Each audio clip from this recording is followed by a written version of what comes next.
Конфликтот во Украина е тежок тест за целиот свет, премногу трагично и жалосно што гинат многу луѓе, додека некои поединци имаат корист од воениот конфликт и заработуваат огромни суми на пари и сето тоа на штета на обичните луѓе. Конфликтот во Украина носи голем данок врз цивилите и светската економија. Цените на пченицата се зголемуваат на невидени нивоа. Санкциите ги нарушуваат синџирите на снабдување, а хакерите ја напаѓаат критичната инфраструктура.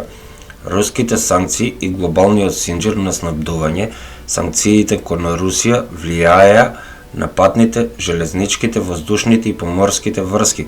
Цените на воздушниот транспорт ЕУ-Кина се 4-кратно зголемени, а проблемите со синџирот за снабдување се зголемуваат. Ова веќе ги зголемува цените и инфлацијата. Сајбер војна. Покрај војниците кои фрлаат ракети и бомби, меѓусебно се борат и хакерските групи кои ги поддржуваат Украина или Русија.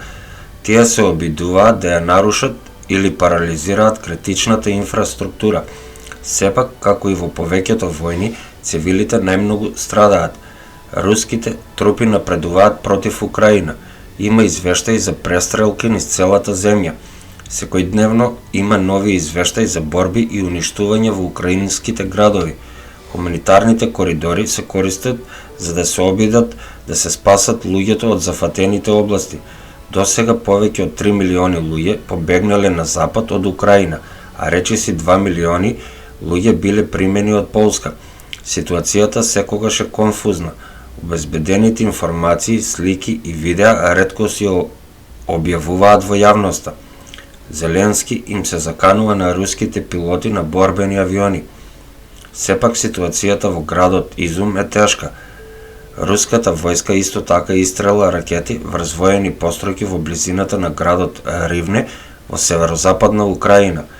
Поединци ја користат и ситуацијата со украинските ранети војници во болниците да ги кремираат и тргуваат со човечки органи, кои на црниот пазар вредат многу пари.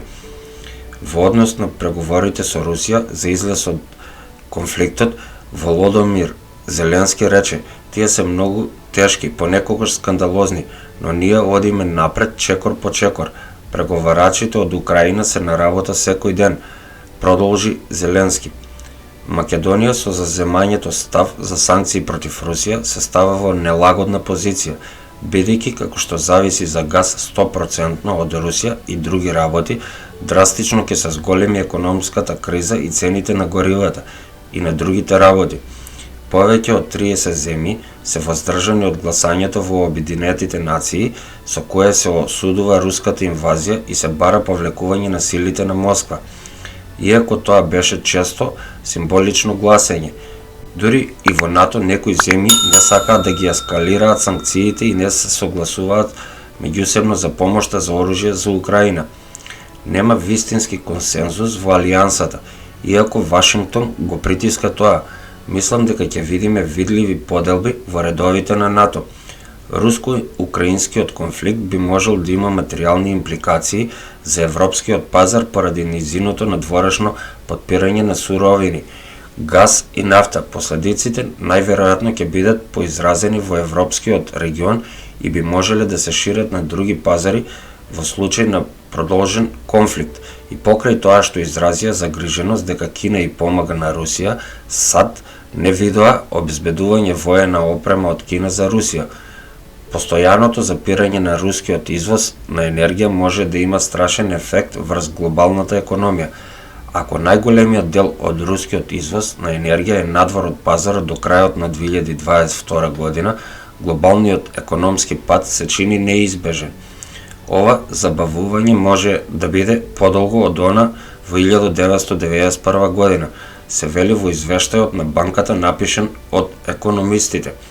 Откако ќе излезете надвор од традиционалната мрежа на сојузници предводена од Америка, има многу глобално единство за тоа како да се справите со Русија. Руската армија во еден ден уништи 90 воени објекти. Во повеќето делови на светот се одржуваат протести против НАТО. Во Турција голем протест против агресивната политика на НАТО, иако Турција е една од најстарите членки на НАТО.